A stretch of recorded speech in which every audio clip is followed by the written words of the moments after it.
Hey everybody, and welcome to the Hallows Eve behind the scenes video.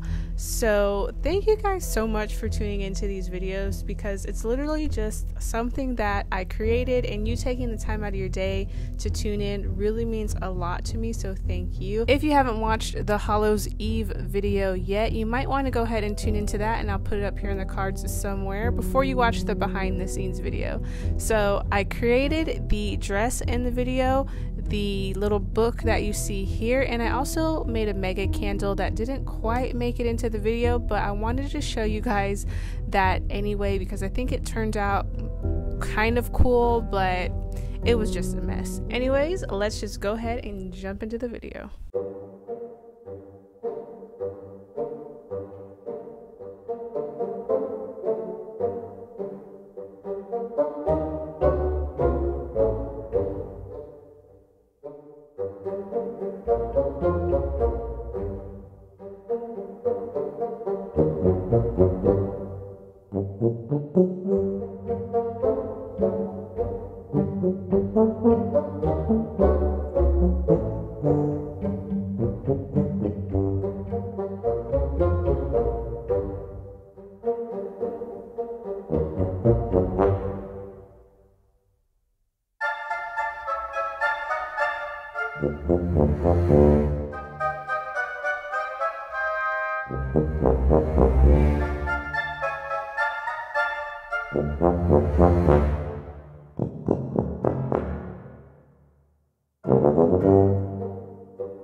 Alright you guys, I just finished the finishing touches on the dress, so I kind of put the finishing part on the sleeves. This wasn't supposed to be the original sleeve. I was actually supposed to have actual sleeves and not sleeveless, but I ran out of time, and I think in the future I might just put sleeves on here so I can easily take this bias binding off and then attach sleeves. So maybe I'll do that in the future. I just ran out of time. But here is the button. So this is the closure. I sewed on a buttonhole before we left yesterday, and then I just hand sewed the button on today. So I lost a lot of the footage of me making the bodice, which I was really upset about. Tears were shed, trust me. So just to give you a walkthrough on the bodice. So the corset is actually attached to the jacket. It's not a full corset, and it's boned, so there's boning in here, and you can see like my boning channels. These lines are where the boning goes in, so I had to sew straight lines and to make it look nice. And doing this in contrasting thread is very risky, because when your lines get a little squiggly, it's hard to hide that. So you can kind of see there's some squiggly here. This one turned out kind of good straight line wise, but yeah, so this is the boning, and the jacket is boned too. So on the sides of the jacket there's more boning, and the reason for this is really gives you a nice shape when you're wearing the dress. It keeps you nice and straight, and It looks really good. I can barely breathe in it, but it looks really good. This skull fabric is, I think it's called jacquard. I don't know if I'm pronouncing it right. It's kind of like an upholstery, something really sturdy that you can put on even upholstery, but usually you make corsets out of this kind of fabric here. So I waited almost 2 months for this fabric to come in. I was a little hesitant, like I didn't know if it was going to come on time, but it gave me a lot of time. I ordered it way in advance, so that's good. So I was really happy with this fabric. It's really pretty. It's spooky, but not like tacky spooky. It's elegant spooky. Here's the skirt. So the original plan for the skirt in the pattern, it didn't call to add like I guess this top sheer fabric, so I just did that myself, and then I kind of attached it all to a waistband. And then we have a ruffle here at the bottom. This is a really nice full skirt, got a ruffle. I ended up having to hand stitch the waistband on because my sewing machine just could not take all those gathers. I think this whole costume is probably one of the best things I've ever made so far.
First of all, shout out to the Ace of Clay for the amazing tutorial on how to make this book.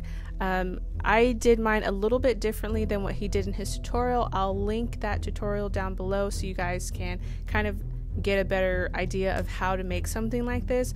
But the actual cover of this book is polymer clay, and what's really cool about that kind of clay, it's the very first time I've ever worked with it, but it doesn't completely dry until you put it in the oven, so you can work on it and not have to worry about the clay drying up on you.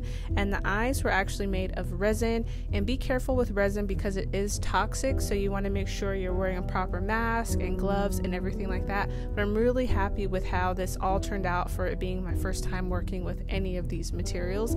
For the actual book, I've made something like this in the past. In another video last Halloween, I actually made something like this. So I really so for this book, I kind of was a little bit rushed. I could have added more signatures to the book, meaning the pages inside, but there's still room to grow. So if I ever decide to expand, I can just sew in another signature and keep on decorating.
You won't even be able to light them. You can't see it. There's no oxygen.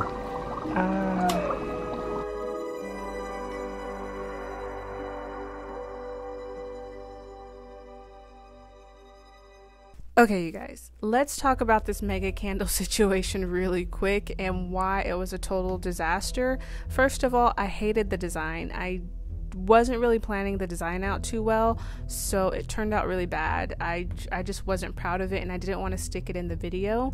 The concept was I was supposed to have like this whole foggy cemetery scene inside, hence why I wanted to add dry ice. Now, if you're thinking about safety here, let me give you a disclaimer.